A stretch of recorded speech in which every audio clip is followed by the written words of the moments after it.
Bright and early right here from Lagos, Nigeria, the commercial nerve center of the country. I'm Jeffrey Uzama. Welcome to the Morning Brief. It's the last one for the week. Yeah. Indeed, wherever you're watching us from, it's a beautiful Friday here in Lagos, Nigeria's commercial capital. And good morning. We're set to make it even more beautiful for you. I am Bukola Koka. So, commercial nerve center, commercial capital. Some will just say, this is Lagos, and you're welcome. I'm Kayode Okikelu. Brilliant one. So I was just in yesterday, and I remember something that happened at uni. Just some memories, and and it just tried to relate it to some of the things that goes on now. Why certain people are getting punished for what other people do.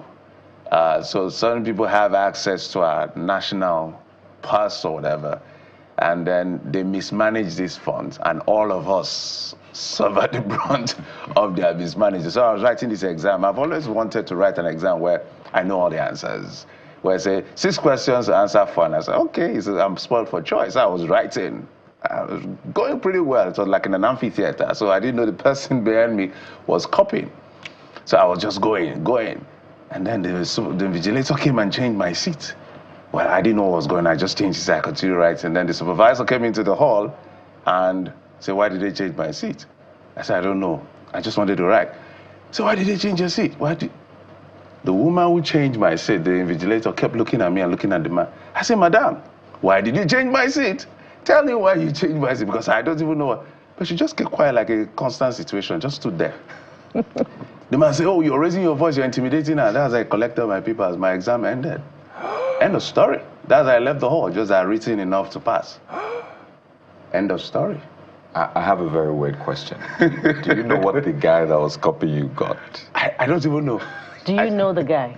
I don't know the person, because you know, this exam, they mix different people in different places, but it's a common course like mathematics and all of those kind of courses. My goodness! I was kicked out of the exam for the invigilator not being able to explain why they changed my seat. When I remember that thing, I was like, what the world? What if I didn't write so well? You know, it speaks volumes really about the situation in the country. Nobody does anything. Nobody's corrupt in isolation, rather. Yeah. So it's just for people to actually speak up. If she had spoken up at that point, yes, that would have saved you. I kept asking, why did you? So my voice was going up, and the man was like, is it because you said, woman, you want to intimidate her? I said, oh, Lord. There you go. Then the next thing, give me your paper. Out. Well, get out of here. Speaking of memories, it reminds me of something that we were taught in Communication for Development about corruption being floor to ceiling and wall to wall. And so sometimes, you know, when certain government officials use the pen to perpetrate corruption, and there you can't find the funds go into one private pocket, it impacts particularly many communities. For instance, if those funds were supposed to go to some communities for the maintenance, rehabilitation, or even construction of new roads for them, okay, maybe it's a very bad portion that has a gaping hole, and then there are accidents. The scene of one person, some other people have suffered for it. For instance, if that accident happens and many people die in that accident, you know, somebody has not done what they were supposed to do to save those lives. And you can go on and talk about the impact in many other areas. Somebody's supposed to regulate articulated vehicles, for instance, has gotten the funds, but decides to pocket the funds. Then some people will have to suffer for it. There you go. So it's interesting how we're relating things that happened in the past to the current situation. Well, you get the point. It's also Friday, so it gives us a chance to reminisce, not just on the past week, on the previous years, but hopefully look forward to the coming days. And speaking of that, what do we have on the show this morning? Well, we'll get started with our usual paper review. We'll get to look at the headlines of the dailies as to what the dailies are saying, and then we jump right from there into this ever interesting state called Rivers. Rivers. I said it 3 times.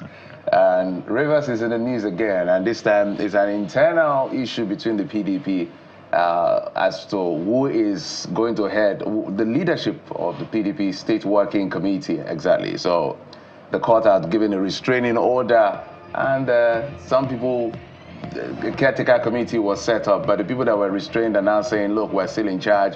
INEC was here and all of that. So we're going to look at all the details. The secretariat was what do you call it now? It was a beehive of activity yesterday, and it was almost scary because if the other group had come here, there would have been violence. But they decided perhaps we were advised to stay back. So the two gentlemen you just saw on your screen, those are the ones claiming the throne of the party's leadership in River State. And you know, sometimes when you see these things, you wonder what really is at stake.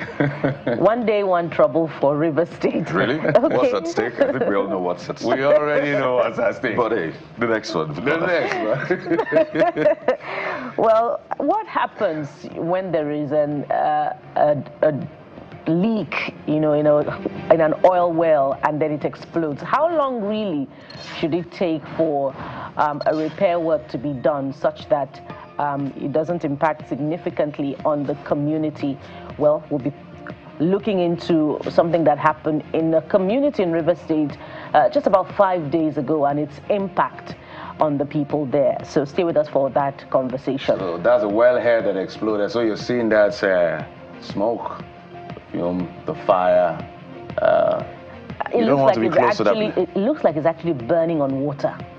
It can, but it's a wellhead area. So if it explodes, yes, it's around the water area. So not to worry. We'll walk you through all of the questions you may have on your mind as well. But you know, they always say that no man is an island. Of course, no woman is an island as well. And in today's fast-paced world, relationships sometimes suffer. But as humans, we need companionship. So our guests on the show today will be helping us understand how we can navigate relationships in the modern day. I mean, we care not just about informing you, we care about your relationship as well, your mental health. So, one to look out for. Mm-hmm. And absolutely, we're going to be talking filmmaking. Well, this time, these small devices, these phones have been making waves. We don't know whether we're going to get to a world where the big cameras will no longer be useful, but using smartphone to make film. The guy who has been at the vanguard of it will be joining us as well to talk about how this is working out for him and for them. So, there you have it. You can be a part of the show right now. Head over to WhatsApp. Yeah, it's a very simple number with which you can reach us. There you have it. So you can send us your messages, comments, questions, whatever. This, of course, will help shape the conversation because you are the fourth anchor, as Bukola says, on the show. So there you have it. Be a part of the morning brief through that number. And just messages, no calls. Yeah, so let's not forget our PC Fix guy will be here. We like to fix your devices. So I don't know what he's going to be fixing today, but we'll call it PC Fix. Will be joining us at some point of the program to help you out in case you're having issues. I'm also having some issues, so I'm a client in waiting. Okay, let's get to the dailies, guys. Let's find out what the dailies are saying. Let's get to the Blueprint newspaper. That is a big one. The major headline there says, governors seek modern tax system, throw weight behind reform bills. Yes, so yesterday, the Nigerian Governors Forum had actually met, and they've weighed in on the issue to say, look, this thing cannot work. So the old model used to be 50, 30, 20, which is 50% for equality, 30% for population, and derivation was 20%. Well, the Taiwo Yedele group came and said, we want something different, so that the viability of states is important. So they changed derivation to 60% in section 72 of that bill, and that caused a lot of trouble. Well, it's been the back and forth. At the end of the day, I think the governors are proposing, let's leave the 50% equality. Let's increase or reduce that 60% for derivation. Let's bring it down to 30, and then we can keep population at 20. So that's where we are. Whether that is what will sail through at the end of the day, we do not know. Guys? Well, I wonder if that will enhance the ultimate goal of the proposed model of enhancing productivity in northern states particularly, because that was at the heart of the conversation. But all stakeholders were not on the same table as far as that is concerned.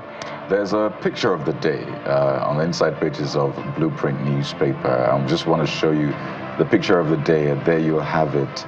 School pupils hanging on a tricycle while returning from school in Gombe. That's the Gombe state capital. You know, young people, there's excitement on their face, but they're doing something really dangerous. Well, is this evidence of the tax conversation already? I'm just wondering. Wait, you have to link this for me, Bukola. How did we get there? Exactly, how did we get here? Why should there be a situation where we'll have inadequate and convenient transportation for our school children? I'm just wondering. Oh, I see. That's how you choose to link it. But here you go. Bukola has linked it that way, but who is ensuring that, you know, these children, these things do not happen? First, the tricycle rider, we have to take responsibility. I mean, if these children were to fall, it will be a different case entirely. It will be a different headline entirely. While children want to have fun, I think we should help them do it in safe spaces. And there's nothing wrong with people saying, I mean, they say that it takes a village, right? Someone on the road tell them, flag them down and say, no, come down. This is the wrong thing to do. I don't know, maybe I'm expecting to. Where are the regulators, you know, at the commercial parks in that state? Did those children have transportation, fare? Yeah. Perhaps they didn't have, and they thought, oh, we could hang on a tricycle to get home. And the danger involved in this one is something to think about as well. Anything could have happened. But we're glad we're talking about the socioeconomic implication of this picture and not the consequence. Well, let's go to The Guardian. Yeah. And The Guardian also comes with a picture this morning, one that is quite telling about the situation that we find ourselves in as far as security is concerned. Well, security and the fight against security, two paradoxes. Look at the headline. War against terrorists. Caught in the middle, survivors count cost of accidental airstrikes. Now, this is a scenario that you don't want to be involved in. Glad this is a cartoon, but it's reminiscent of what happens when those airstrikes are coming down and the people want to escape for dear life. So this is what happens. See the expression on just a drawing of a cartoonist that is, you know, in deep thought. There you have it. You find the big story on the inside pages, pages 4 and 5 to be precise.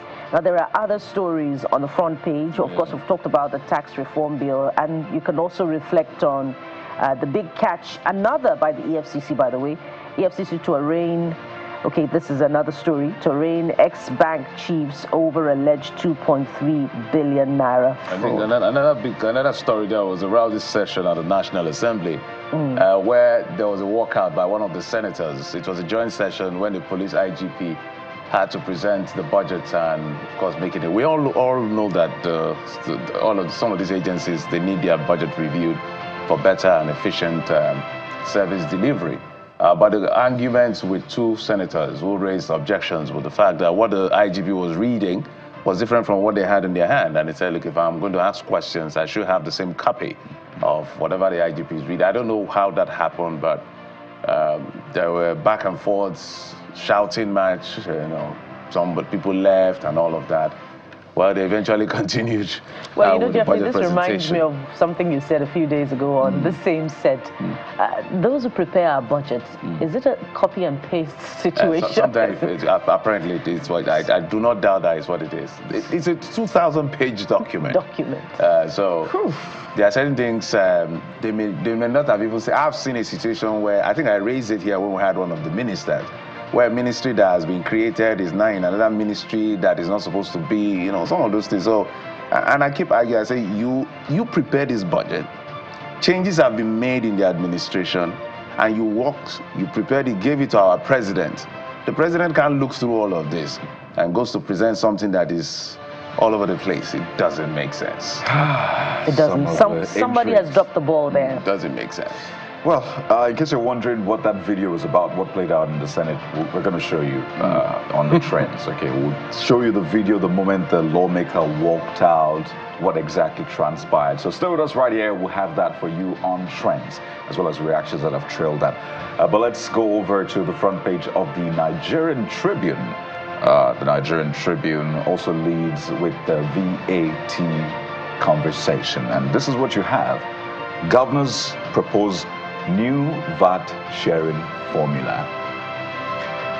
You know, for a lot of people, it's a different side to the story, rather, because they're the ones that are paid the VAT, right? They see the receipt and they see how much VAT takes, but then when it comes to seeing the effect, the impact of those taxes you pay in real life, either in roads, infrastructure, it's not exactly the same thing. So I really hope that we attack the VAT conversation, and I'm talking about implementation in infrastructure, as much as we're attacking how to share it, where the money should go to, because people need to see where their taxes are going to. So will this be an end? More importantly, how did the president achieve some sort of compromise? Yeah, with the governors. I think what happened, you know, in that media chat, he said that if he has to do anything, he will do. Whatever he has to do, will do. So the fear, well, it's just a section of the law. There are 4 bills, right. 4 bills before the National Assembly. But this particular one in the NTAB, they call it the NTAB, Section 72, is where all the problem comes from, which is the VAT sharing. So the worry was, should we now throw away the entire bill because of just one section? So what can we do for everybody to have a common ground? That is why I guess they say, okay, in my language, I don't know how to translate. If I say it in my language, it's better, but it's more like, instead of the argument to destroy the house, just agree. Right. Yeah. And keep the house. Just keep the house, yes. Instead of the argument to bring down the roof. In other words, agree. As we say, don't throw away the baby with the bathwater. So is it safe to say northern governors or northern leaders back tax? Yeah, even saying that it's not more reflective when you say northern governors propose new VAT sharing formula. But they don't like that. They are also opposed to the fact that we've spoken to northern governors, and they are saying that don't make it about north and south, because what we're complaining about in terms of viability, there are some states in the south, and I know the states they are referring to. Some of those states have been perpetually dependent on the federal government, and there's a political argument to that. If you restructure, can they do better? Because federal government collects everything and now share. But the question is, did those states in the south oppose the well, the northern governors formula? have said maybe they are the ones that were brave enough to say, no, we're not going to agree. So it's about who spoke out. So they are saying, yes, it may affect us perhaps more because of our distribution, but it's going to affect everybody in the long run. But some people are also saying, governors, leave this talk. It's about governors. so it depends on who you're arguing with. Yeah, the proposal from the governors is 50% based on equality, 30% based on derivation, 20% based on population, oppose reduction in corporate income tax, say no to terminal clause for TED fund, sending it there. Yeah, all of that. So basically, that's what you find on the front page. There was no change in equality. Equality, they want to keep remains the same. Yeah, so the only adjustment, they just swapped population and derivation. Yeah. So those of you who are pushing for derivation, let it not look like you lost this battle. Collect 10%. Well, for me, I wonder if this consensus is a product of superior economic argument, understanding of the economy, and it's based on superior argument rather than prebendal politics, which was what we heard, coloring the argument through the time of the proposal by the Taiwo Yedele Tax Committee. So does it move us forward in terms of improving the lot of the economy and ultimately the lot of the average Nigerian? That's what is more important for me. Yeah. But perhaps just to mention, pardon me, on the top left corner, there's that story. The FCT minister, I was going to say the governor of the FCT, FCT minister Yusuf Wike withdrawing Maitama plots RFO, and the Tribune says from reps, speakers, governors, others, and you might want to ask how many times, because the first time it was, but what you see with this document is it has names. Let's say, for example, it has names like Jeffrey Ozon, Bukola Koka. It doesn't say Jeffrey Ozon of Channels Television. Okay. It doesn't say Bukola Koka of Channels Television. It just puts the name. So it's tricky, right? You know, right? We know how these things work, and this raises lots of issues. But most important point is this: it just puts the name, and we know that there could be a million Tajuddin Abbas. Okay, yeah, that's true. Even the Buhari issue was also. Sometimes I wonder. That's why we need to investigate people that are politically exposed. I've seen in this country where the EFCC seized of almost 40 houses belonging to a former governor, and then it was returned later after investigation. How did they make money that? Because we've seen governors now, oh Lord, they are setting, you used to be buying properties. Some people now buy clothes and streets and areas, literally. How did they get all this money? Governance here is lucrative. Politics is very lucrative. But on the issue of that tax, the good thing about that tax that I want to mention before we let it go is that the way derivation, attribution, using fiscalization will make it different. Before now, it's about HQ getting everything, headquarters of companies, but now it's about where the products are consumed, not just where the headquarters of the companies are. So that is actually like, if there's a game changer, it's not just the derivation percentage, it's the fact that we're not going to just be collecting, VAT is not going to be attributed just to where the headquarters of the company is, it's going to be attributed to where consumption happens. So it's either you scale productivity in your states, or you scale consumption in your state, however you want to do it. Jeffrey, I still have my worry because of the impending increase in VAT over a period of few years. That's another matter. Jeffrey, you have the next one, or Bukola? This Nigeria. I think I have this one. This Nigeria says influx of foreign fighters fueling terrorist attacks in the north. That's according to Defense HQ. Military kills 150 terrorists, nabs 146 suspects in 1 week. We also heard the story about the people that were killed in Borno. Some military men and local vigilante and the rest went to the bush to retrieve them, but they were also attacked. I understand some people were also killed in the process. So I don't know, but we've spoken to Kabiru Adamu yesterday. He said there's no point saying you don't know who is funding what. There's intelligence enough for you to know who is funding what. So this complaint by the DHQ, I think we were expecting action. If there are people funding it, it's our sovereignty that is at stake here. Get to work. We appreciate what you're doing, but complaint is not going to solve any problem. If foreign fighters, who are the foreign fighters? Who is funding them? The foreign fighters. What exactly is going on? I know it can be a very tricky situation, be based on diplomacy, but at some point, we need to protect ourselves. I don't know whether we need to adopt the Trump model sometimes. Trump is saying he wants our next Canada. Literally.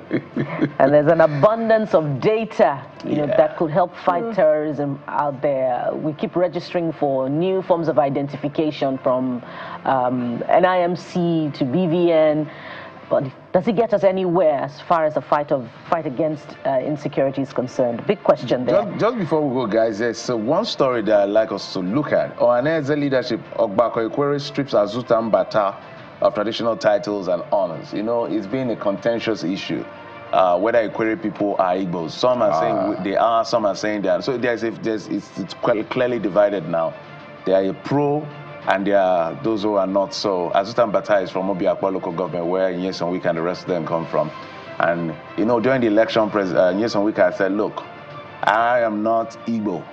Amechi, I think I have forgotten Amechi's position. So there's been that back and forth as to whether Ekwere people are Igbo. It's a very heated conversation. Jeffrey, the name Azuta Mbata sounds to me like an Igbo name. Well, please leave it to Ekwere people to decide. It's not your fight. Okay. So but now an Ekwere man is the leader of Ohaneze Ndigbo. So for that, I understand he's been stripped of his traditional titles and honors. There was even a presser that declared persona non grata. It was really a heated situation, but we hope it will be resolved anyway. Well, we have bigger fish to fry. Speaking of fish that we're frying this morning, we're going to be starting with the big political issue in Rivers State, the leadership crisis.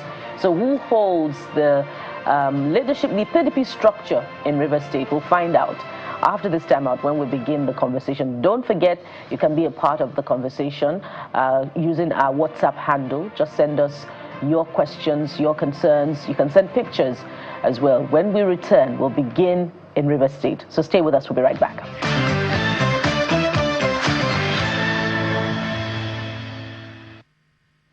Welcome back. Let's head to River State, Port Harcourt precisely, where we have joining us the chairman caretaker committee of PDP in River State, Mr. Dr. Name Ewo. Dr. Name Ewo, thank you so much for coming on the program. Thank you for having me. Okay, Doctor, I hope you know, with what is going on in River State, we all like to be very careful as to how we address. So how do we address you now? Is it acting chairman? What exactly is your position? I'm the acting chairman of the party, People's Democratic Party, River State.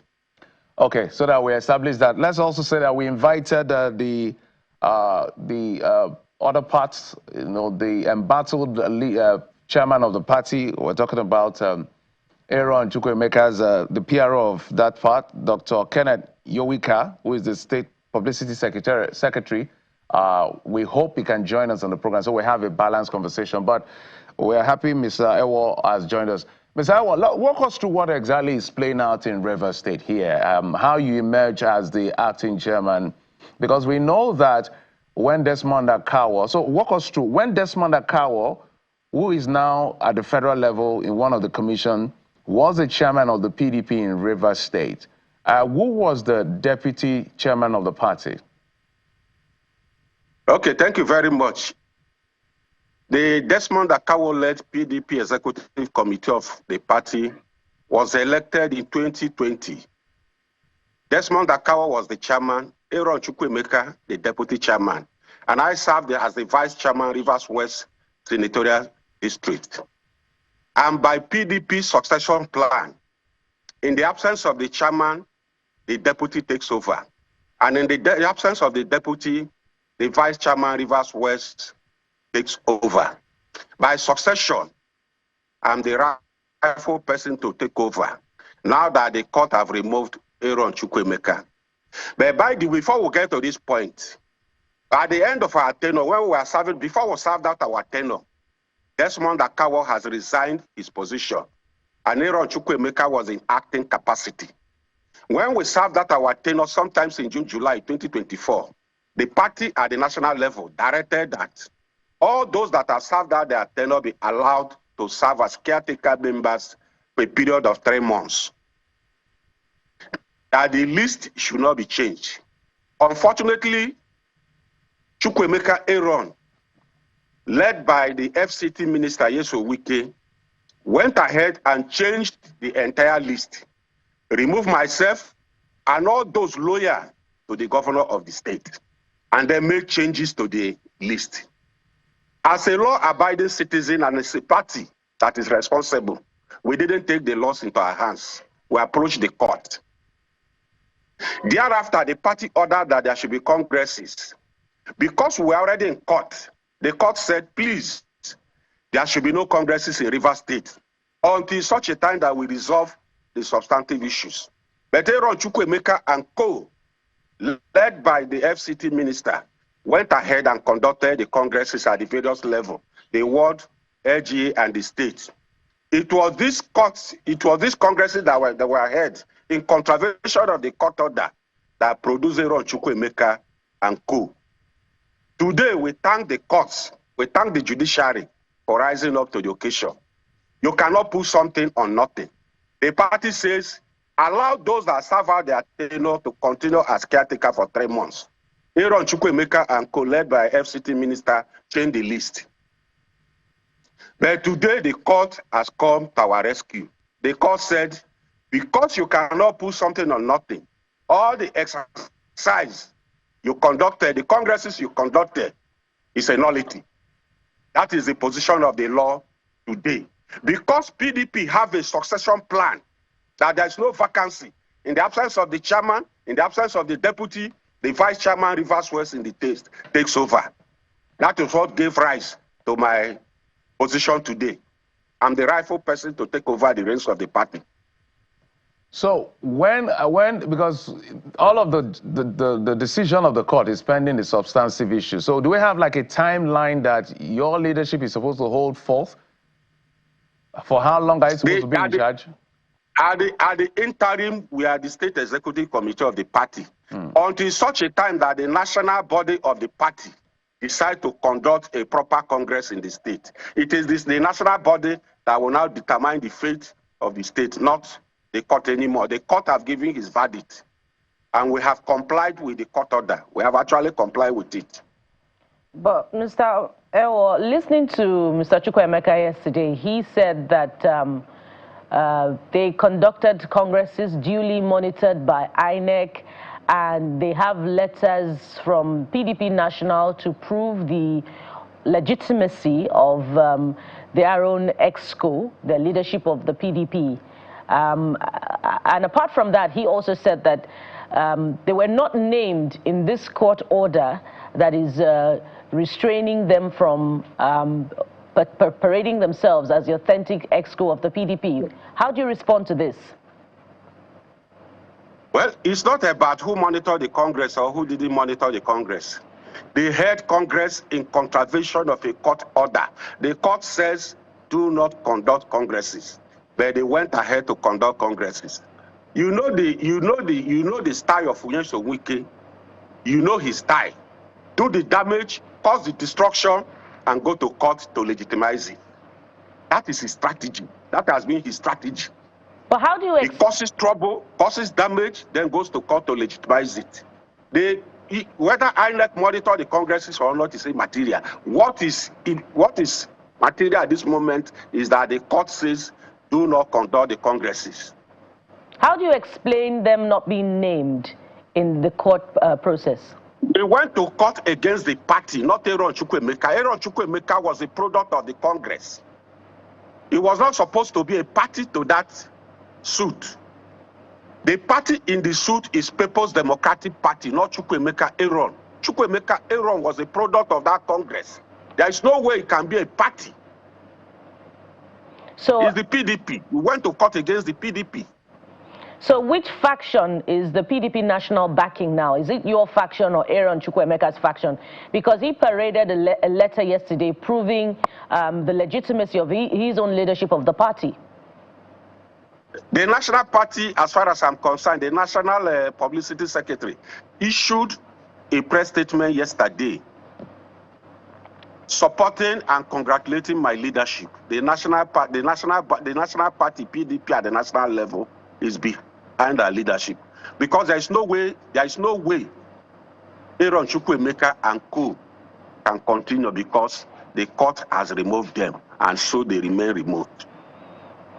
Okay, if you so insist, but there were certain comments you made earlier against certain personalities, and they're not here to defend themselves. So we urge you to please be tempered in your disposition in this commentary.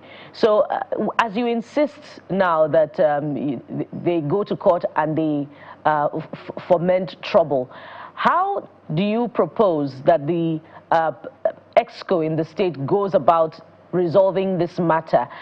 That's on the one hand. On the other hand, he's also saying that your acting executive leadership of the party really are members, you are drawn from the APP extraction of the party. And they're saying that they supported the governor, they voted for him to become governor of the state. But when the party ran into troubled waters, rather the governor, that he used APP as a special purpose vehicle to win the local government election. So how do you also respond to that? Are you really drawn from the APP? No. I have been a member of PDP, and I remain a member of PDP. The governor of the state is a member of PDP, and he remains so. There is no way anybody can, at this point, bring up the issue of APP. But if we should digress, Aaron Chukwuemeka, are they not members of the APC? They are loyal to the FCT minister. The FCT minister, in good conscience, can we say is still a member of PDP? In good conscience, the FCT minister is no longer a member of PDP. The FCT minister led 27 lawmakers to the AP. Ms. Iwa, just a moment. So, as we said, they are not here when you make allegations. Exactly. The FCT minister is still a member of the PDP. That is fact. He's serving in the APC government, right? At least he has not come out to say he's no longer a member. So anything you're saying now is just speculation and allegation. So let's be circumspect. You can go on with your thoughts. It's okay. Because Because we are members of the PDP and we remain loyal to the PDP, we carry out the manifesto of the PDP. The governor of the state is elected under the platform of the PDP. Is implementing the PDP manifesto. For anybody to bring up the issue of APP here is immaterial. What led to the issue of APP in the local government election is one man trying to hold the whole state hostage by conspiring, conniving with certain elements in the party to hand over the structure of the party to those that are no longer loyal to the party. And there's no way the state can be held hostage. The state must move on. Rivers State is a sovereign state. We have a union in Nigeria, a federating unit. Rivers State is part of the union. There must be governance. So, Mr. Ayo, my apologies. Mr. Ayo, if you talk about loyal to the party, isn't that everybody has a fair share of anti-party activity, if you will? Because no, it's not true. Those that played anti-party activity will know them. Even you as a pressman, you know them. Let's leave politics. I'm not a politician. I don't know them. I'm not a member of the party. Let's leave playing to the gallery. But at least you know the truth. You are a journalist. You do investigative journalism. No, what we do, our actions determine where we are, our position. We know we don't have the way they play politics today in Nigeria is not the way we are supposed to play it. You know we don't have we should play it with conscience, good morals. All right, just a moment. If you are PDP, remain in PDP. If you have sympathy for APC, go to APC. Okay. Mr. Ayo, so we don't have, we're expecting that at least Aaron or his PRO or the PRO will join us at some point to talk about this issue. I mean, the other group. But for now, let's just take a listen to what happened. We're going to come to what played out yesterday because the state was literally saved from an impending violence from what played out yesterday. And we're going to talk about that in a moment. But let's take a listen to Aaron Chukwuemeka presser that he had yesterday at the state secretariat, which he had a meeting with his people. I want to tell you people as my escorts that you should remain calm. Our lawyer is here to address us on the steps we have taken to ensure that justice is done. We were duly elected. With me here is the letter from the National Secretariat. After our election, after we were sworn in, this was a letter written to INEC, notifying them of the state executive, the local government executive, and the ward ESCO. This letter is with the REC. It's also with the INEC National Resident Commissioner. As people who were duly elected, we followed the due processes, we sold forms, we bought forms, and we were screened. And the panel that came to conduct this election came from the National Party Secretariat, and we were duly elected and sworn in. So that is, I hope you heard what Aaron said. Do you have any reaction? No, yes, I did. All those positions were correct before now. But from the 13th of January 2025, when the court gave its verdict, those positions no longer remain valid. They are no longer valid position. Yes, you conducted congresses in violation of court order, agreed. INEC monitored their congresses, agreed. But today, the position of the law is that the congresses you conducted were a nullity. So the position he canvassed yesterday were old position, no longer current position. They are not valid anymore. The court has sacked Aaron Chukwuemeka. Court sacked him on the 13th of January 2025, and the court judgment remains. He has a right to appeal the judgment, and until a higher court upturns the judgment, the position is canvassing is no longer valid. It's not valid anymore. So, Ms. Ayo, as it stands now, where are you operating from? Because I know that I don't think you have access to the secretariat, because yesterday, from your presser, you said you talked to the police, and the police said you should hold the fire. So what is going on in terms of how you operate as acting ESCO of the party? Because Aaron and his people occupied that place yesterday. You know, the position in the state is like that of the woman in the Bible, that the two women in the Bible that King Solomon sat on judgment. The lady that owns the child said, leave the child to survive. The other lady that knows the child wasn't her child said, divide the child. We are the owners of the state. We are the owners of the party. The party belongs to us. There is no way we can go and cause destruction. There is no way we can orchestrate destruction in the state. The state is in our hands and is safe. They went there to ensure that there is crisis, there is anarchy in the state. But we allowed reason to prevail. We maintained that peace yesterday, not them. They were prepared to cause trouble, but we maintained the peace. But as a party, we have moved on. We have moved on.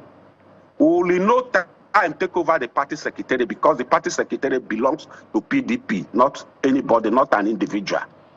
In no time, we will take over the party. But we are functioning, we are operating as a party. From Port Harcourt, from Rivers State, the headquarters of the state. We are operating from Port Harcourt. Mr. Ewo, your analogy is interesting. We hope that you'll also draw from relevant portions of the Bible when it comes to other important matters like, you know, sharing the cake, the national cake when it comes to you. But let's look at other issues relating to this space now. We saw at the PDP Secretariat yesterday during the briefing by... Please, I can't hear you. Can you hear me now? It's okay now. Okay. We saw at the Secretariat yesterday the majority of the PDP supporters with the other faction. So are the preponderance of the PDP members, are they with the other faction rather than with your faction? Answer that first before I follow up with my next question. The population of Rivers State is over 5 million. What you saw at the party secretariat, the PDP in Rivers State has a population of over 2 million. What you saw at this party secretariat is just a handful of their followers. Like I said before, when Satan quarreled with God in heaven, even angels know that Satan was wrong and they followed him. No detector goes down alone. So there's no way they can go down alone. They must have followers, angels that will go down with them. It's just a handful of followers. They are there. So where are your own followers? The majority of our party. Where are your own followers? It's all over, it's spread across the state, all over the state. Rivers State is PDP. Okay, I'm just curious, wondering why. If we call them out today, you'll be shocked. If we call out our followers today, you'll be shocked. But we don't need to do that. The state is in our hands, the party is in our hands. Okay, so I'm just wondering why the numbers were not on your own side as well during the briefing. No, it's not about numbers. Okay? Can we display numbers? Can we say mobilize your supporters? And where do we mobilize them to? We are not at that point yet. We are at the point of establishing that this is the position of the law. We are looking at the law first. Beyond the law, we now look at the number. We have the number. They don't have the number. Where did they have the number? They don't have. They don't. Okay. It's not gathering a handful of persons supported by the police. You know the situation. I don't want to go into the issue of police. Okay. You know police takes sides. I don't want to go into that issue. Police advice, please don't go to the secretariat. We obeyed it. That is why I don't want to go into the issue of police. I don't want to go into that at all today. So whatever that happened yesterday, we have accepted it in good faith, and we know that it's not a true reflection of what is on ground in Rivers State. It's not a true reflection.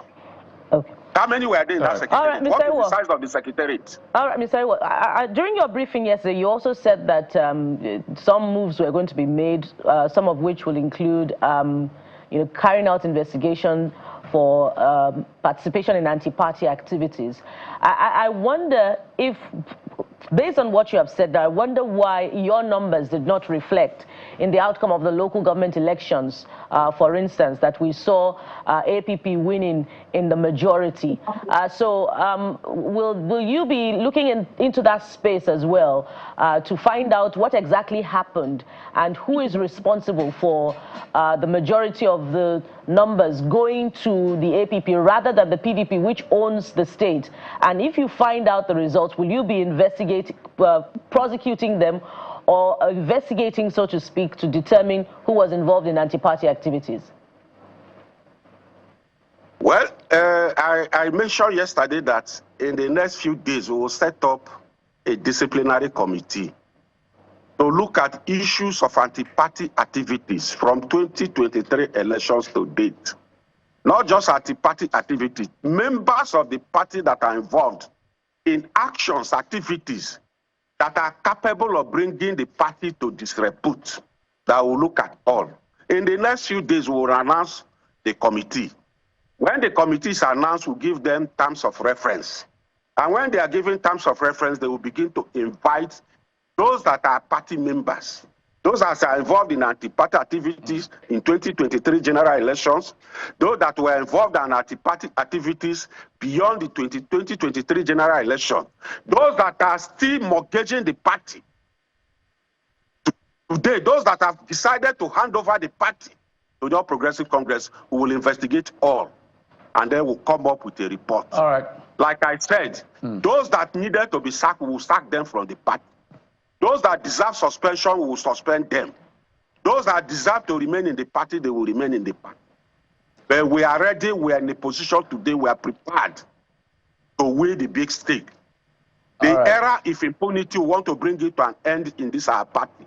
All right, the era of impunity, we just have to bring it to an end. Ms. Iwo, of course, it's an ongoing conversation. Let's also say again that we did invite Mr. Kenneth Woyika, the Publicity Secretary, who works with Aaron Chukwuemeka. We were hoping he would be here, but he's not here. So we must thank you so much for coming on the program, and we hope there will be peace in Rivers State. Dr. Name. We are maintaining peace. We are the owner of the child. The child is our child. There is no. All right. All right, divide the child. We can ask the judge to divide the child. The child is our child. All right. Dr. Namewo is the acting chairman of PDP in Rivers State. Thank you so much for coming on the program.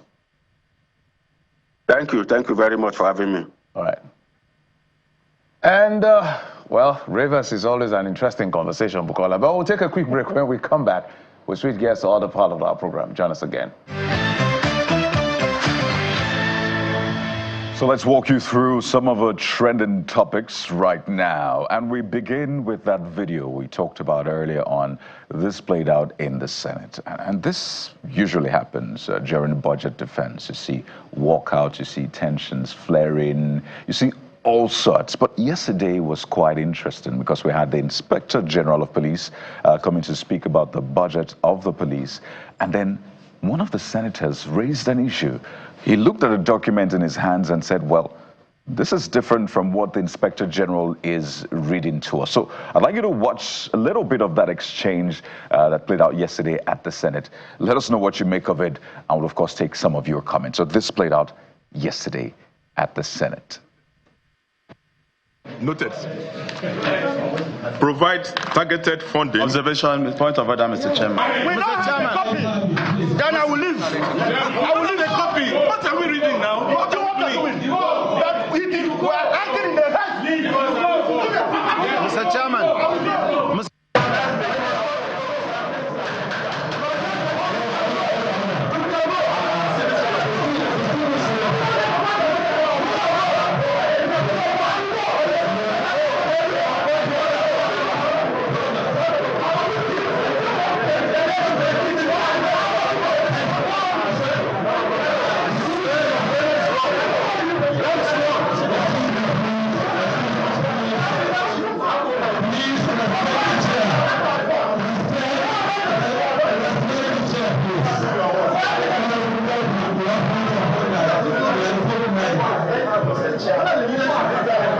If the Inspector General of Police is reading an abridged version of his speech, it is born out of our parliamentary procedures through a standing motion, through a motion move, through in this sitting. And members unanimously agree that the Inspector General of Police should read an abridged, should summarize an abridged version.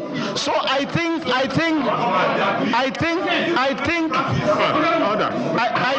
have the floor. I have the floor. We cannot act. We cannot be kids here. We must be recognized to speak. What we are displaying is what Nigerian does not even want. As a member of the House of Representatives, there is a procedure for you to be recognized to speak, not to be interjecting unnecessarily. That is one. Secondly, Mr. Chairman, the procedures of sitting, he have made presentation regarding to 2024, and it is embedded in the speech circulated to us for those of us that came here on time. So that was a joint committee of the House and the Senate. The senator who walked out is a senator from Ebonyi State. His name is Senator Onyekachi Uwebonyi from Ebonyi North. So eventually, well, that session went on, but that was not before he raised those issues. So what are you saying about what transpired there? Let's start with this comment from Mohammed KG. Now, Mohammed said, this does not make sense. That's how this user starts, saying the chairman of a committee could have asked for the updated copy of that document to be shared with all members before the continuation in fairness and transparency. Then on the flip side, this user says the decision to walk out, the decision the senator made, this user said, is not the best. But then the question arises, what then do you do? Well, the jury is out there. This next user, Daniel Adebanjo, says, it is just common sense. But the question is, what is common sense? Well, Daniel says, how can someone be reading something different from what is being presented? Why is the legislative arm of government, this user believes, embarrassing themselves like this? Especially when one of them is calling them to caution. Some of them said, well, they have the copy. Some said they do not. It's quite tricky, but as a responsible house, because this joint committee is on police affairs, they should come up with a statement and clarify what exactly happened, really, because we need to ensure that the process right there is done right. So let us know what you think about that particular situation.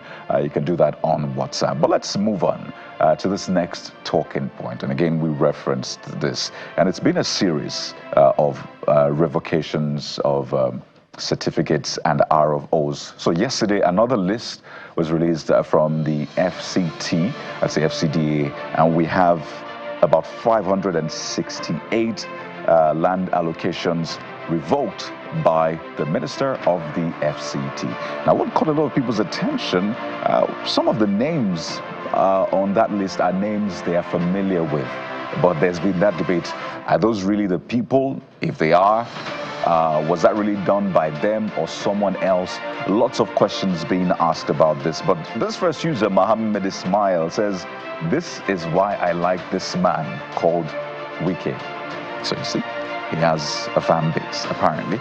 This user says he can look you in the eye and do what is right. He is on point here. Give credit to whom it's due, this user says. The next one, CIA, Inofochi, says, revocation is not permanent. Do not be fooled. The law allows the defaulters to comply with the provisions, then reapply. Wike knows what he's doing, this user says. And says that those top APC guys won't be touched. Okay, you speak quite matter-of-factly there. I really hope that you're privy to what's playing out. But it's understandable. We've seen these things happen time and again, so you understand where this user is coming from. Abdul Rashid says, this is service. That's how Abdul Rashid starts the comments. This is service. Wike is, without argument, the best and most courageous appointee of PBAT. Oh, by the way, PBAT is President Bola Ahmed Tinubu, just in case you're wondering. I wonder if you'll agree with that. Is there even a rating? What are the parameters used to rate? But for this user, the revocation is one of the parameters. But this next one is from the governors. And it's important to get the feedback from Nigerians. Yes, the governors have thrown their weight behind the tax reform bills, but they're asking that the VAT remains or not be increased, and they made some other recommendations. So what have Nigerians been saying? We have Captain MD saying, never, that one is their own. Derivation must be worth it. So I think this is still speaking about that VAT. People must show workings and drive productivity in their states. At least 50% derivation, and we're talking. Okay. Looks like this is not over just yet. I'll just take one more. From this Ambassador Abdul Kadir saying, I disagree with the NGF proposing VAT sharing formula 50-30-20. So it looks like a lot of people are disagreeing.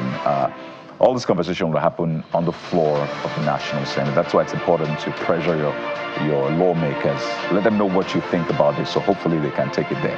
And finally, we want to leave you with this video of two people.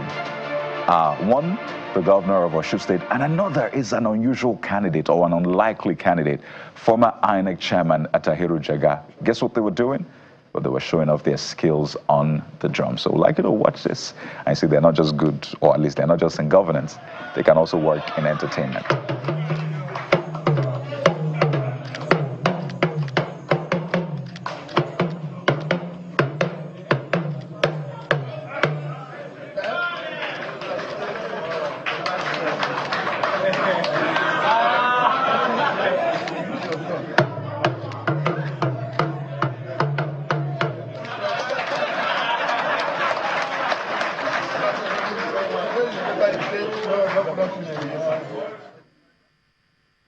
So there you have it. Just in case politics, governance doesn't work out, you obviously know that these people have another area they'll most likely thrive. So the governor of Osho State, we've seen him dance, now you're seeing him drum. Who knows what next? You'll see him do Badatahiru Jaga is also quite interesting. So something just to maybe cheer you up and give you some smile this Friday. It's been a long week, but we'll take a quick breather. When we return, we'll talk to you about your gadgets, give you some of the tips to help you make the most of your smart devices. So it's not just a smart device, but a smart owner. PC Fix is next, and our guest is waiting. Stay with us. So how do you ensure that your devices last for as long as possible? I know people who don't mind their devices lasting 20 years. So how do you get the most of it? 20 years is a bit of a stretch. In fact, I'm sure that the manufacturers will have stopped all the support for your device. But how do we ensure that we get a longer lifespan from those expensive devices? Even if it's 50,000, that's a lot of money. So smart tech habits is what we're talking about this morning. And Akin Bitoye joins us. He's a tech advisor. Good morning, Akin. Good morning, Kay. Thank you. How long have you been using your device for? Or what's the longest you've used a device for? Say 4 years. 4 years? Yes. I'm sure the device was like, let me go. Not really. Remember the Millennium Bug? Ah, I see. The Volkswagen right, V2, that new model. Yeah. 2000? Yeah. Oh, the vehicle, not the expression. Oh, I get it. Yeah, Millennium Bug. Ah, I see. That's 24 years, 25 years now. Right. Exactly. So it's still on the roads. Ah. Yeah, so some devices can last that long. That long. But portable devices, not so much. Not as long. So what are the smart tech habits to ensure that we get long-lasting devices? Okay, so this is more or less a roundup. We've hinted on them over the last couple of weeks. Either you use your device for work or for personal, for entertainment. There are some habits you'd want to stop doing. Thank you. Because over time, we just get used to it. You know, we like multitasking. Yeah. You want to eat, but you want to quickly watch a movie or send an email. So, one, do not eat or drink near your laptop or computer. Have you seen some people's phones with smudge all over the screen? And you're the camera is smudged. Please. Right. So, what does this do? The breadcrumbs or the liquid can pour into the mouse pad if you're using a laptop or the keyboard. Yeah. And those would actually mess up the mechanism. So most times you would have to replace that. Remember last week we said we want to save you a buck? Definitely. We want to save you a buck. So do not eat or drink near your computer. Second is do not place your laptops, laptops, mobile devices really, on the bed, on sofa, on pillowcase, or whatever. Do not put your laptops on soft surfaces. Why? Because it blocks the ventilation. There are air vents underneath your laptop where it's supposed to dissipate the heat. So just get a laptop stand and put it on there. You know, we like convenience. You want to lie on the bed, but you want to quickly watch that series. No, let's sound like we're serious. You want to work. We're serious. You want to send that email. We know. Let's just let me look straight. The next habit you want to maybe buck or reduce is using random chargers. For your mobile phones, for your laptop. We have to stay on this hill for a bit, but land on that point. Okay. Yeah. Random chargers can damage your devices. Okay, so what do you define as random chargers? Because what people just do is... Power adapters. Go on. So a lot of devices don't come with, mobile phones don't come with chargers anymore, right? They don't come with flagship. They don't come with, so you have to most times buy from the stores. Third party, yes. But what you find out is a lot of stores, so-called stores, are either just named as that, they don't really have a link to the HQ. Some of them are concept stores. So what you may find in those stores are knock down or inferior? So where do we get real chargers from, and how do we know if a charger is good? Okay, so they've not paid yet, so I can't mention names. Of course, we're not mentioning names. Someone said, God made the heaven and the earth. Yeah. Everything else is made in China. Ah. Oh, yes. Everything else, your phone, was assembled in China. I tell you. So a lot of OEMs, or how would I put it, distributors, wholesale importers, do not buy or import a lot of accessories. Your device is one, but you would use over the lifespan of that your device, you use multiple accessories, and that is actually where the money is. True. So what you get often is the specification of these cables. Do you know that Type-C cables are not the same? Definitely. You can the same tell. connector, but they're not the same. Certainly. Different wattages, different power ratings, different currents that can pass through them. You see some of them are thicker than others. You see some are very, very, very fragile. Yeah. Some of them are very thick. Yeah. Yes, Apple computers, the latest generation from 2016 upwards, use Type-C connectors for chargers. Yeah. But that cable is not the same as the one that you would find with an average phone. So these cables, you would want to check the manufacturer's website of the phone for specifications of the cable. Yes, if you are buying the device, you should buy what will make the device last longer. Natural. And you would want to have 2 chargers. One at home, one on the go. Right. More often than not, you are trying to use a charger when your phone battery is low and you are away from your charging port. So if you have one you carry about, just ask, please, can I use your charger head, not the cable? Okay. Because, you know, there are sometimes, like, you just tell your child, go and bring my phone. And children, unless you teach them, they wouldn't know. They just yank the cable.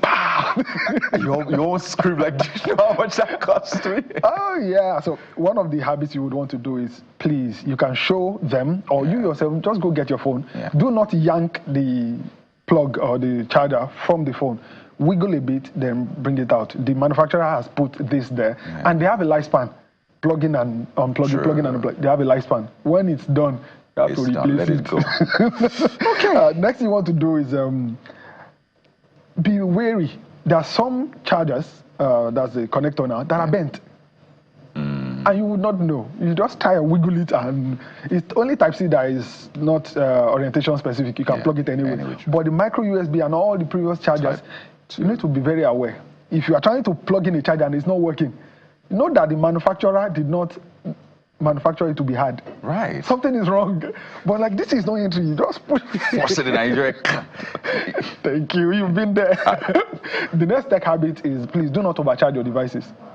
We know that electricity is a big deal. Okay, that's a very interesting one, because I know that the idea for Type-C was to sort of ensure that you just get the energy or the power that you want. That's why Type-C was designed that way. So you can't exactly overcharge with the Type-C. Once your device, again, takes the energy you want, it doesn't receive anymore. Okay, I get what you're saying. However, it's not the connector per se.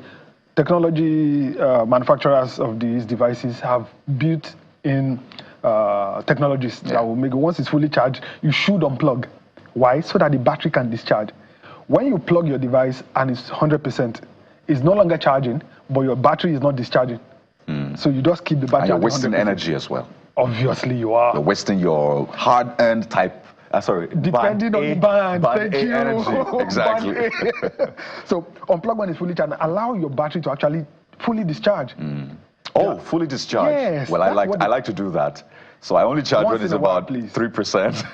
Seriously, once your devices, your laptop, your tablets, your mobile phones, once the battery gets discharged, then you can charge it up.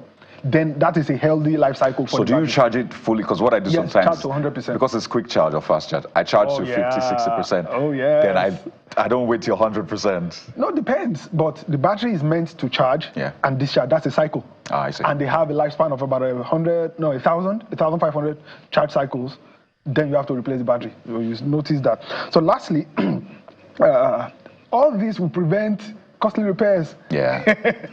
If you imagine the amount you bought that phone, you know that this it's a little price to pay. Very, very for ensuring that you don't spend as much. Price to pay. Yeah. So I want to thank the fabulous team at Channels. Yeah. all the videos of the Pacific segments are on the Pacific, on the Channels TV YouTube channel, and you can ask questions. So one of the viewers said his laptop, something happened, and he took it and it collected money, and they said, okay, what exactly is the issue? You need to get the specific model, go to the manufacturer's website, and they will tell you, these are the issues that is wrong with it, then you know what to change. You know, more often than not, we just like somebody telling you, this is what's wrong with it. Right, however, but you can actually find out yourself. Just go to the manufacturer, put the model number. So this is what we'll do. Send in those questions. We're going to take them on the next edition of PC Fix with Akin Bitoye. We have to thank you so much. Thank you so much. Because our devices, they're like oxygen now. We need them to live. We've been speaking with Akin Bitoye, tech advisor. Thank you once again for your time. Thank you for having me. Have fun. So we have another leg of a conversation, and this one you will enjoy it, I bet you. Stay with us right here.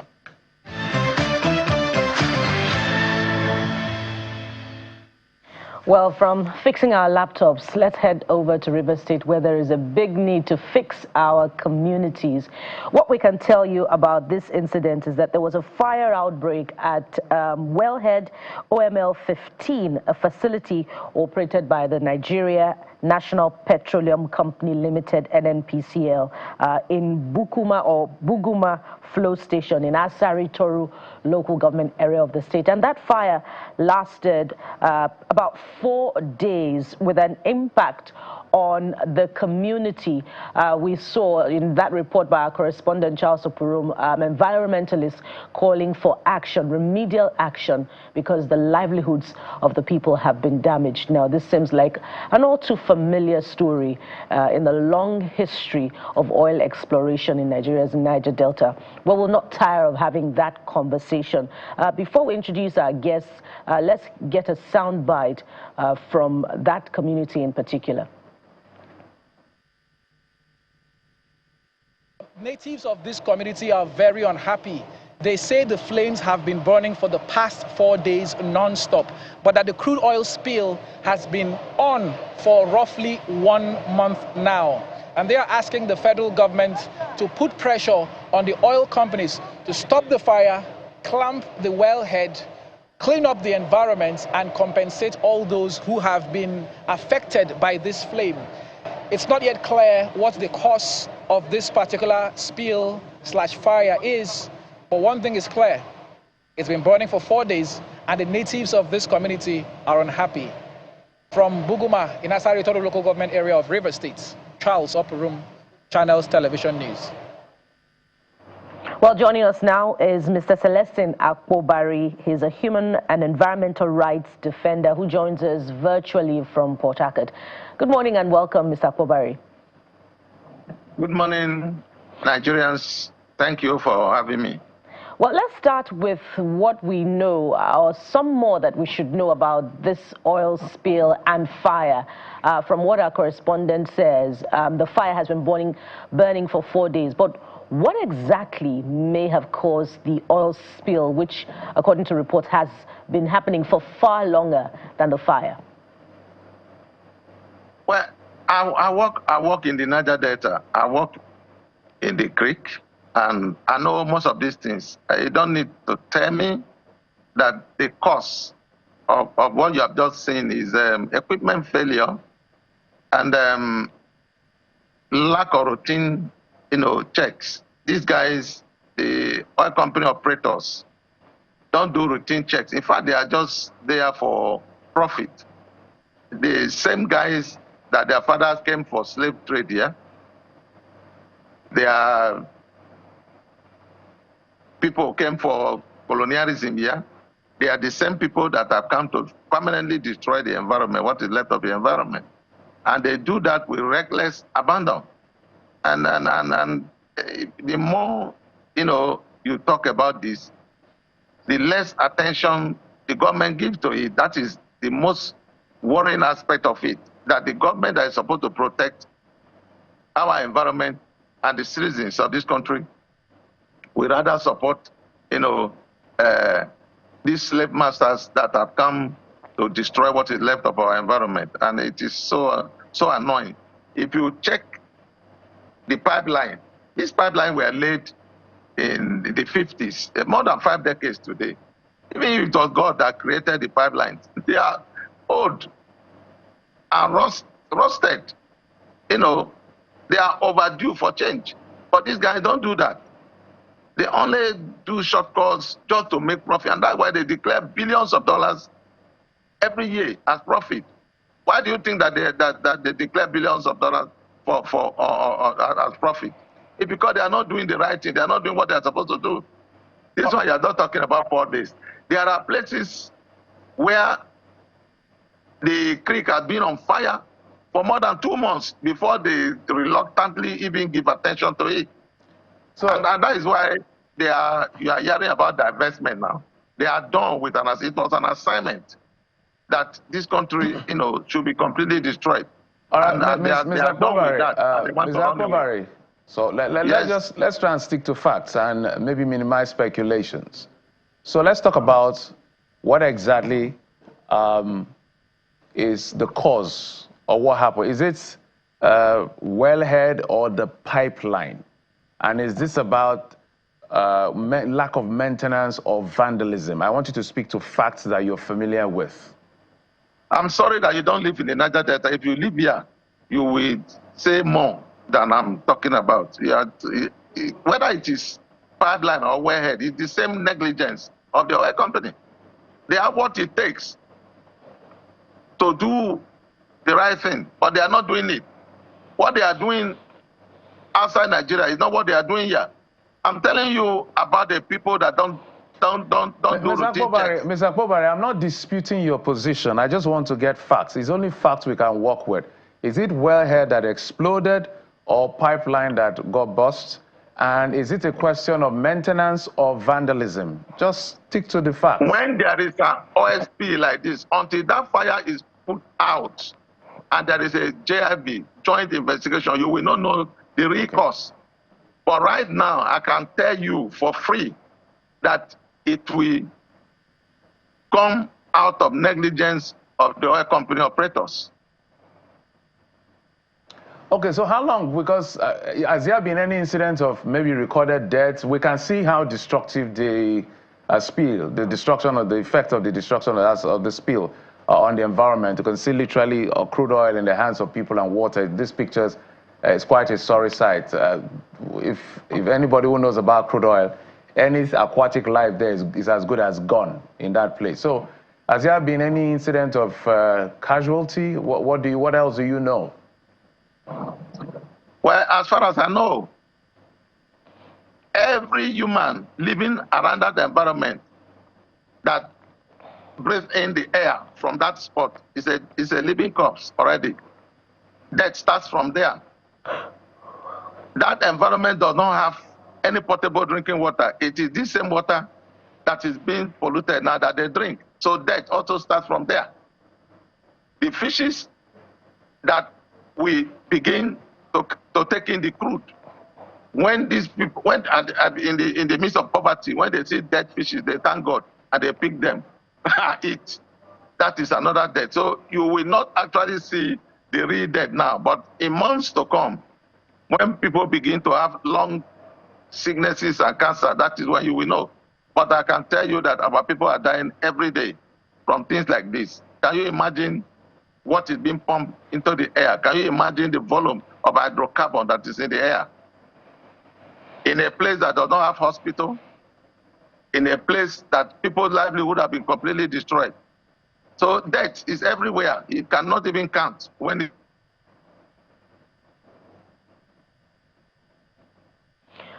it seems to be having challenges with the network through to Mr. Akpobari.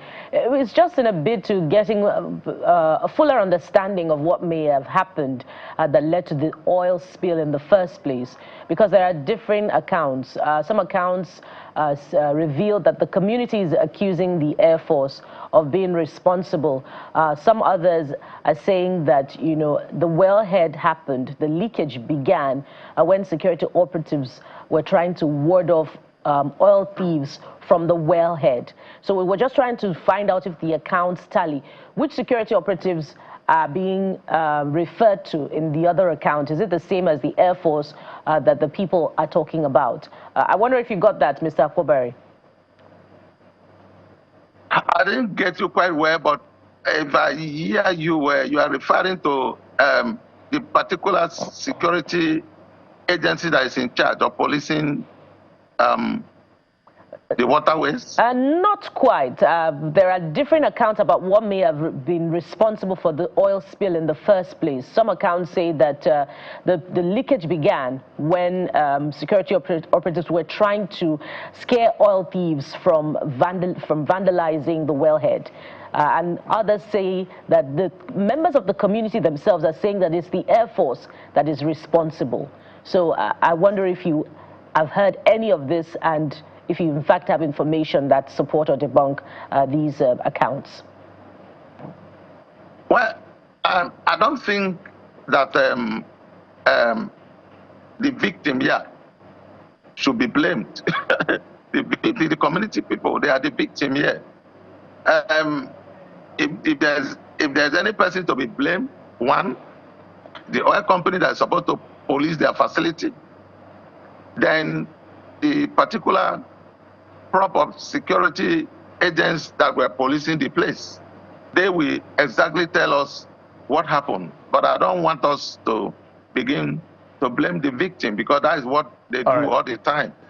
Okay, I don't think we're, maybe you didn't get a question. I don't think we're blaming the victim. So there were different accounts of what caused, which is why I was asking you that, in fact, what is the cause? Some of the community members are saying the security agency, like the Air Force, was responsible because of a raid. But the Air Force has said, look, we're not responsible because our targets, we were very specific with our target in terms of what we're out to do. But let's broaden the conversation.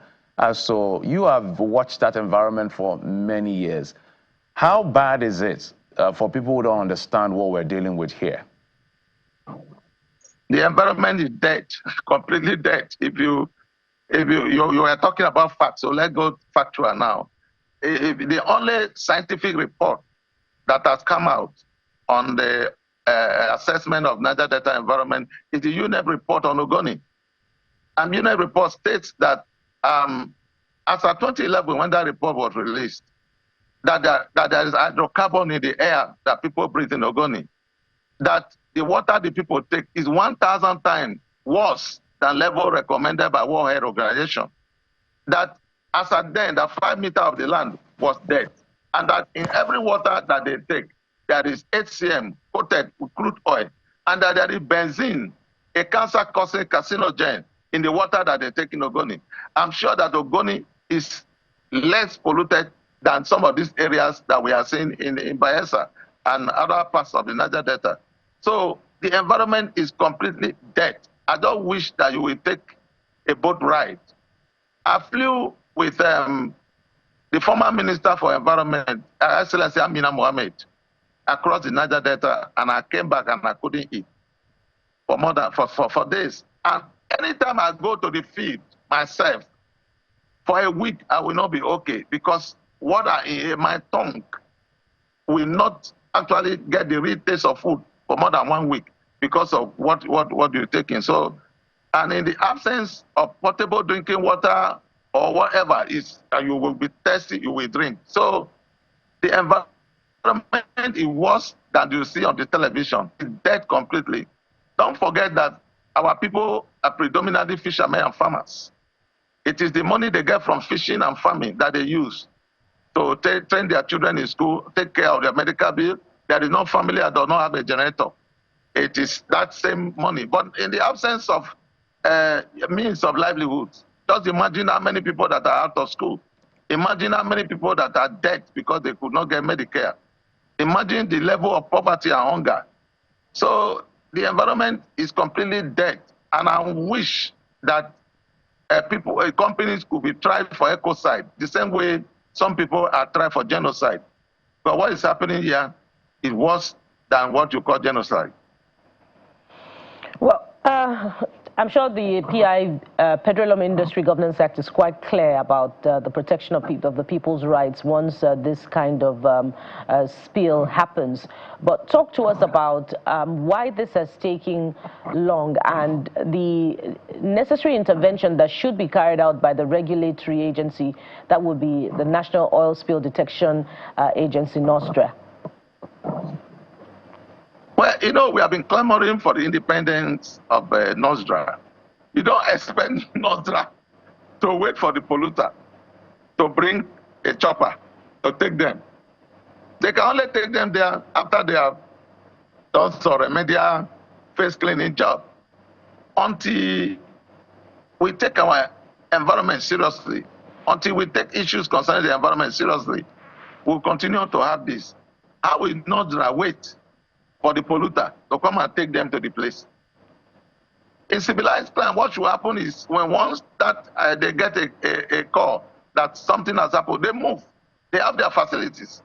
So if these people are giving senators a chip worth how many billion, they should be able to get choppers and all the work tools for an agency like Nostra. Everything about our life is tied to the environment. If you destroy the environment, you have destroyed the man. And I think they don't know this because they can go to other planets. They can relocate to any country of their choice. But the community people cannot relocate, unfortunately. So they must fund those agencies and make them independent.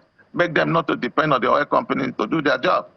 So, Mr. Akpobare, from what you see, those people, there are still people in the community. How are they coping with all of this that is going on? I understand the fire, I think it's beyond 4 days, about 7 days. We're still trying to find out whether there are human casualty to the effect and also what caused it. And I'm hopeful that investigation will reveal what caused it, because we have like 2 to 3 different versions of events of what really caused the fire at the end of the day. But my interest and our interest is the people of the area. Are they still living in the area? How are they coping with these happenings? The people are used to this scenario. It is not the first one. It's been happening over and over again. So that is what we call adaptation. So the people know how to adapt to their own environment. My fear is that when the JIV is carried out, my fear is that they should be able to carry real community people, because these guys are funny. They will just go to the street and pick 1 or 2 persons that are not even from the community and call them community people, tag them community people, and they do JIV and they sign the report, and we just hear tomorrow with sabotage. So I pray that, you know, they should be able to go with community people. But as for loss of life and whatever, community people are used to these things that happen every now and then. They are used to it. They may have relocated to their another community, a close nearby community. But as for the water, it is that same water they will drink, as polluted as it is. And there is nothing anybody can do about it. Mr. Akpobare, the fact that this wellhead has the NNPC's name on it, should we expect more from the intervention that ought to have been provided in terms of checking the leak, fixing the equipment, and also the remedial action? Why is it taking this long?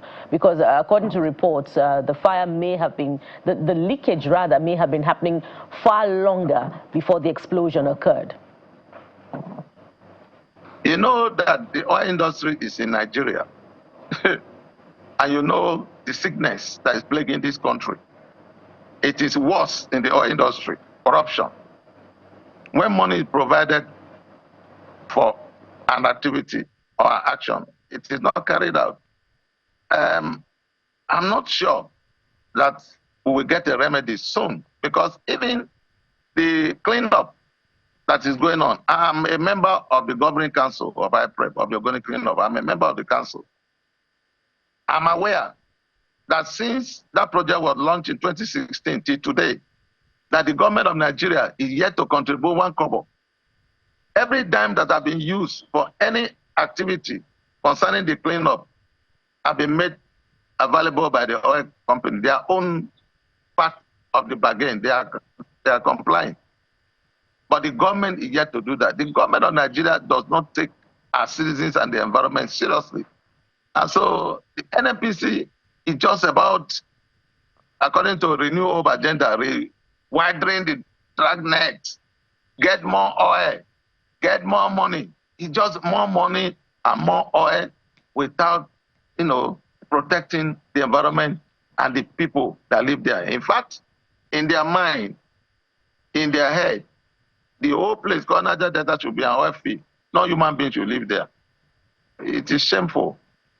All right, you will not see any remedial anything. Mr. Akpobare, I want you to speak to two things. How far have they gone in the cleanup exercise in Ogoni land? I'm sure you're from Ogoni area by your name. How far have they gone in that aspect? And what other guardrail can be put in place in terms of policy to really protect the people? Because it looks like in terms of the agencies that are responsible, we don't have enough protection for the people. There's a full act, PIA, to that effect. The whole 3% or 2% or so that's supposed to come to the community, we don't know how far-reaching that is. Maybe you can speak to that as well. The PIA was just yesterday. And of course, it was not 3% that we asked for. We asked for 10%. What is wrong in giving 10% to a community that is producing? And you are just bringing it 3% just yesterday after you have destroyed virtually everything. And what constitutes an oil-bearing community? Up till now, that has not been decided because a community that hosts the pipeline is also a host community. A community that inhales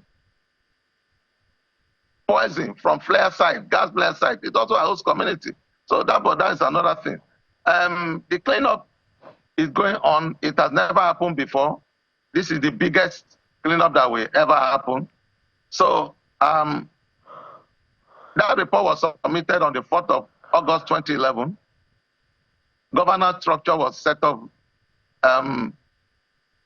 by November 2016. The project was actually launched June. By November that year, they set up governance structure. Then they set up the PC, or what they call Project Coordinator Office, in 2017. Then 2019, they kickstarted award of less complex sites. So to do that, since the report was submitted in 2011, you have to check the level of pollution as at the time you are cleaning. So that they have to do several soil test and training and everything. So I can say on good authority that right now, the project is on course now, especially with the present project coordinator, Professor Neni Barizabe, that is an expert, and he is an activist too. He was part of the campaigns for the cleanup. And he is there on the shadow. He's moving the project very fast, and I wish he was there from the beginning. But my fear is that even if you clean up the whole Ogoni, will Ogoni remain clean the next morning without cleaning up the adjoining community? Because Ogoni is not an island. UNED report says it will take 30 years to clean up Ogoni.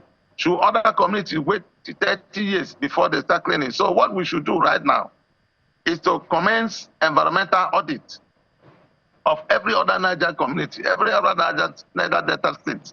They should commence immediately before these people talk about divesting and running away. Now that their shadow is still here, we must conduct environmental audit. If Ogoni did not do that, there will be no cleanup. Let us know where we are. Recently, the Bayelsa Commission released a report, and they're asking for about $12 billion or so to kickstart. But I think the first thing to do right now, and it is urgent, is to commence immediate assessment of every other Niger Delta polluted community. Let us know where we are and know how to apply the medicine. But we must think of cleaning up the entire Niger Delta before Ogoni will be clean. By every level, it's been a productive conversation. Let's just quickly add that the Air Force has denied being responsible, saying that during the raid carried out, they only targeted suspected coal-fire camps, that's crude oil camps, illegal refining camps in the Niger Delta, in this case in Bukuma community.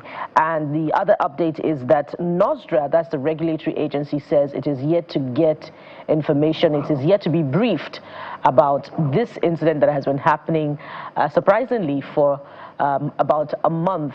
If you consider the number of days that the fire has gone on for. I want to thank you very much, Mr. Steve Akpobare, who's joined us virtually from Port Harcourt.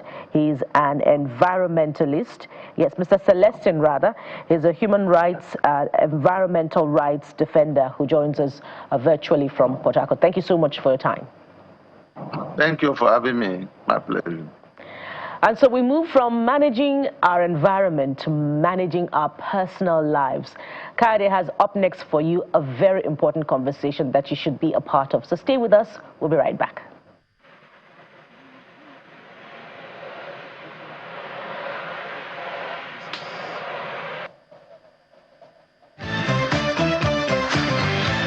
So just before we get into that very interesting world of smartphone photography and filmmaking, let's talk about relationships. Relationships are important, whether in your home, particularly in your home, work, office, business. And it is said that breakdown in relationships is responsible for some of the biggest challenges we have in the world today. And I can tell you at least 5 wars currently ongoing, either explicit or implicit. So on the show this morning, we're talking about how to manage your relationships in a very fast-paced world, right?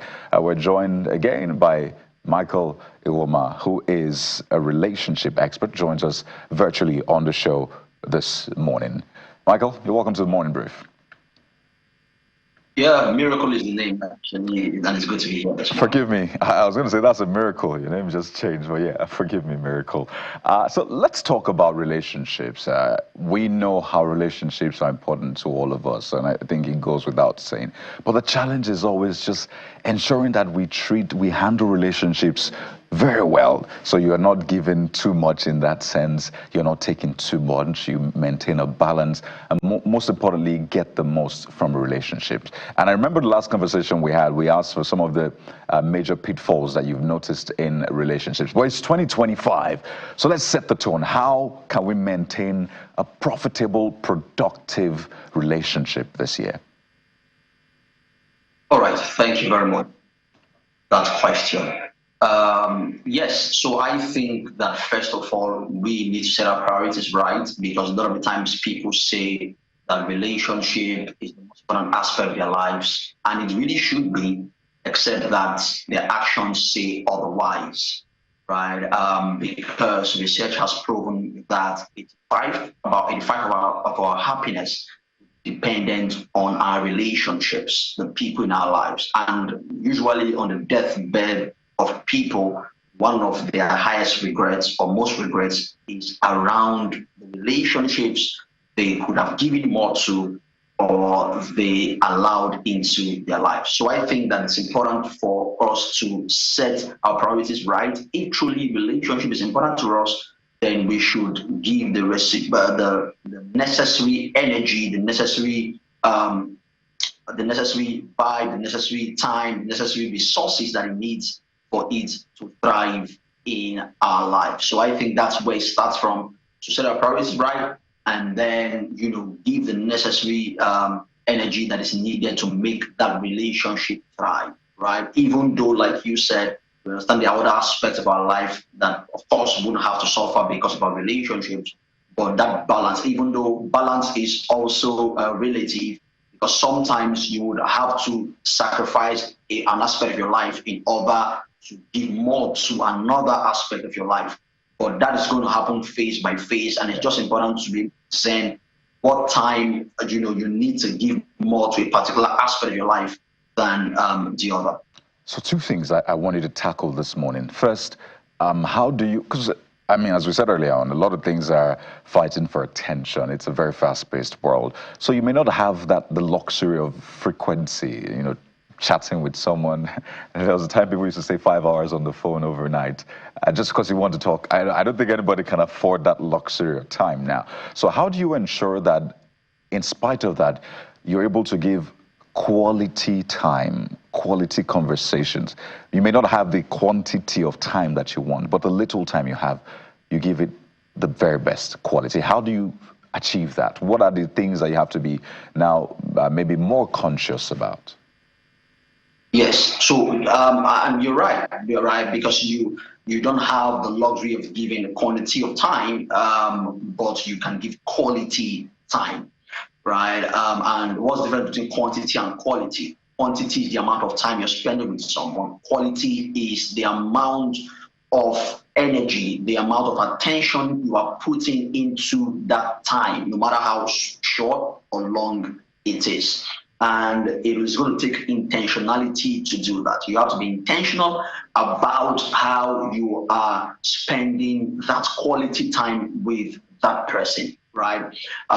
For instance, you have to intentionally say, I'm going to spend 1 hour or 2 hours of non-distraction with my partner. I'm going to spend, between 7 p.m. to 8 p.m. or 7 p.m. to 9 p.m. with them, where I will drop my devices, where I will drop every form of distraction and just talk to them, play with them, and be present with them.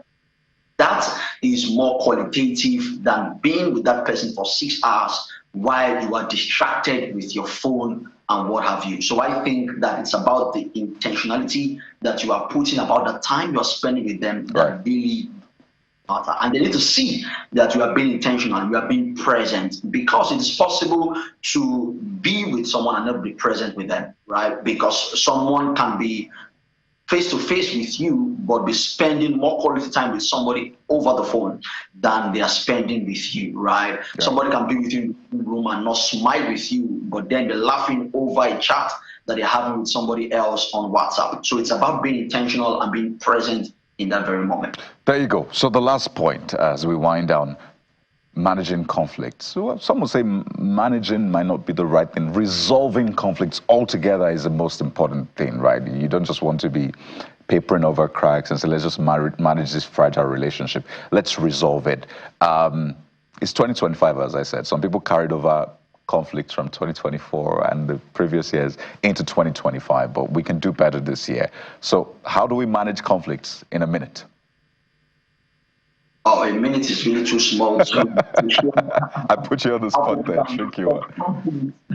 Right, but this is what I would say. I think everybody needs to develop a conflict resolution system that suits their relationship. To say this is how we are going to resolve conflicts in our relationship, right? And I'll give you an example. So someone can say, you know what? No matter what happens in this relationship, it's not going to take beyond 48 hours or beyond 24 hours before we resolve this conflict. Somebody else can say, you know what, we are going to have an open day. An open day is something I recommend to couples and partners, right? Where a day is taken out of maybe a week or a month, anyhow you want to do it, where you have conversations around certain areas, difficult conversations, but the rule of the game is that nobody's permitted to get angry. And if it is significant to one person, then the other person must make the necessary adjustments. That day, you just air and pour out your mind to the other person. And thirdly, and I know this is something that might sound controversial, but you need a healthy third party. Yes, keyword there is healthy, in the sense that you need someone who you can defer to, either as a coach or mentor or what have you, who would help you resolve conflicts that you cannot seem to resolve yourselves. That's where I will leave you for now, since you said 1 minute. Okay, I mean, you did justice to that. The other part of how do you resolve a conflict with people who don't seem to want the conflict resolved, people who are not in this local palace, and they put their face down, So maybe that you could take another 30 seconds, because that's another part of this conversation I want you to speak to. How do you do that then? Or do you just leave that conflict and let it be?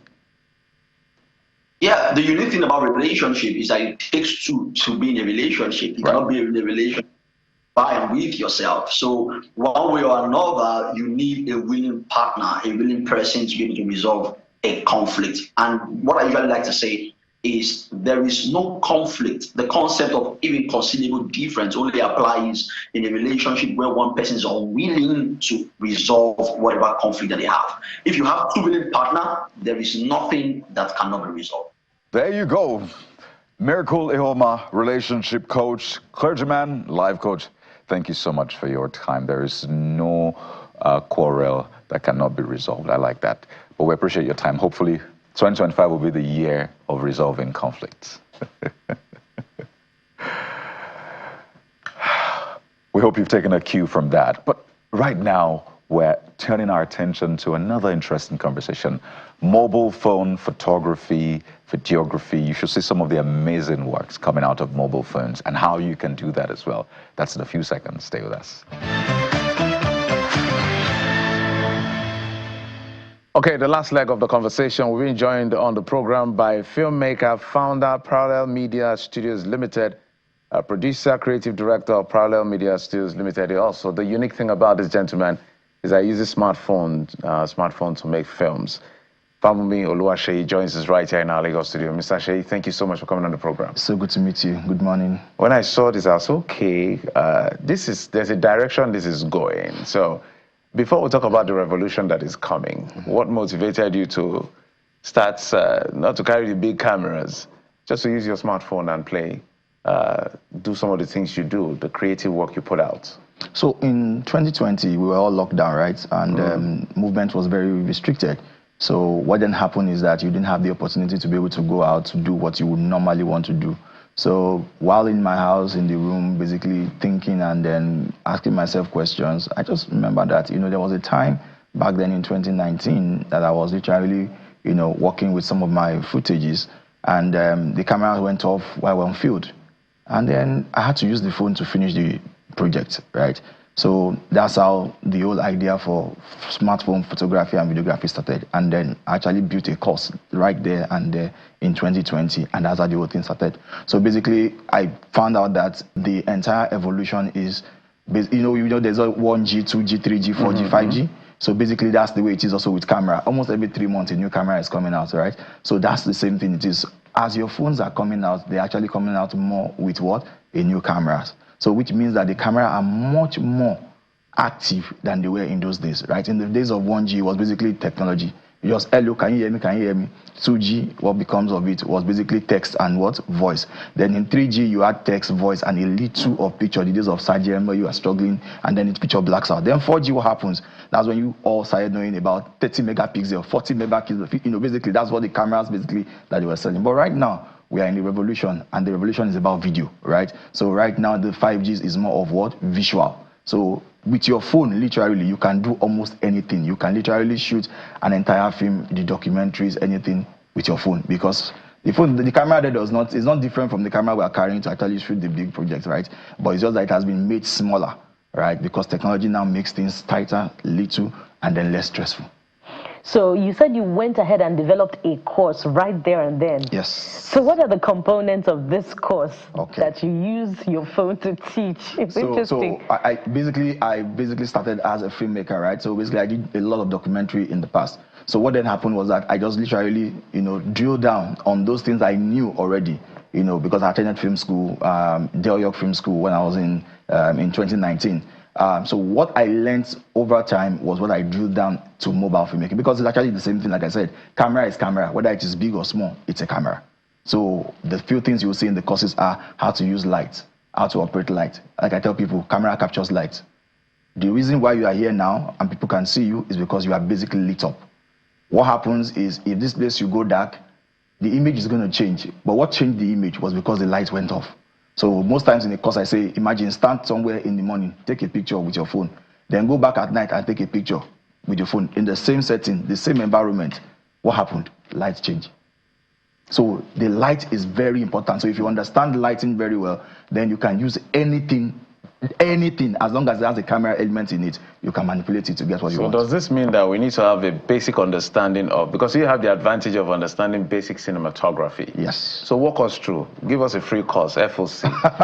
It's January. There's no money to pay anybody right now. Okay, so basically, right, the few things I basically give are, number one, like I said, know where the source of light is. So for example, you are basically outside, you want to take a picture, right? Most times, your phone is in your pocket, so it's going to come out with dirt. So the first thing is clean the phone. As simple as that. Clean the camera. Clean the camera. Just clean it. Get a white handkerchief and just dab the camera. Just dab it in the face. Then after that, the next thing you need to do basically is you need to learn the settings of the camera, right? Like I tell people, it's easier when you've seen something that you're trying to replicate. So the reference is very important. So, oh, I've seen this. Oh, I can use that. I can use this. Very important. So you can use your phone, actually, if you have the replicas of what you're trying to achieve. The second thing is when you are done, basically, there's on the phone, there are other things that you need to set, right? But if you look at it really, the parameters are basically to control light. Whether you're setting your ISO, whether you're setting your shutter speed, whether you're setting, everything is basically to control the amount of light that is coming into the camera, because the camera itself can do nothing without light. So there's a lot of lighting knowledge that is required. Very important. So what are the limitations of using a smartphone to shoot a film? Because when you consider the complications that are involved in filmmaking, all of the elements that you require, all the people, last week we had a series of, editions focusing on the important people that make a film. So what are the limitations of deploying just a smartphone to making a film? So right now the limitations basically are the fact that many people have not started to exploit, and not that because it's the same thing. Like I said, the only thing you are removing from the whole process of filmmaking is just that you are removing the camera, right? You're no longer using the big cameras, you are using the smartphone. But the smartphone itself has the entire component in which you can insert every other thing that you will require. So like, for example, in a big camera, you require extra lens, right? You can change your lens from either a manual focus to a fixed focus, or from a zoom lens to a prime lens. There are also that opportunity available for lenses in smartphones. So in smartphone technology now, the producers, the makers of cameras are also beginning to make lenses and stuff that can actually be used for phones. So you are seeing a small phone, but you are seeing an attached lens that is looking like as big as a normal telephoto lens that you use when you are going to go and film on a outdoor space. So everybody is already seeing that the next generation of storytellers are going to come from filmmaking, from mobile filmmaking. Really? There's nothing you are going to do about it, because what's happening right now is the content creator are actually, all about, the influencers are all about. 80% of them started with what? The smartphone. So what about when you need to do many camera angles? You just have more phones. More. So the trick I tell people is, if you are basically going to do like this setting, and basically for one person you need 2 cameras, then the next person comes in, that's the 3rd camera. The next person comes, that's the 4th camera. That's how you look at it. So that means you need 1. What about aerial shots? For aerial shot, put a phone there up. So basically, what we should be talking about now is, let me use a general term, but tripod is a common one. The holders, phone holders. Yes. Do we have the luxury of as many as possible? Oh, there are so many different accessories, right, that are already into town. If you check GG, I'm sure if you check GG and check mobile phone accessories, the first one you're going to see are the different kinds of tripods that you can use for your phone. Different types, right? There's a small one you can put on your table, and that's the good thing about it, because they are not heavy. Right, they are not heavy. They are not heavy duty like you need to when you are going to. So basically, some of your stuff can actually fit into your school bag. They call it technology miniaturization. Exactly. So you're saying that all those things that those sophisticated cameras and advanced cinematography do in filmmaking, yes, smartphones can do them. Beautiful. All right. What are the benefits? Very quickly. The benefits are that it saves time. That's just it, and then it helps you control the number of people that you as need. Light as possible. This is exciting. It means that there's a future for a lot of people. Yes. There's also miniaturization and cost. Yes. Thank you so much, Mr. Favomi Oluwaseyi, filmmaker, founder, excuse me, Parallel Media Studios Limited. Thank you for coming on the program. We appreciate it. Thank you. Yeah. We'll take a quick break. When we come back, we'll wrap up the conversation.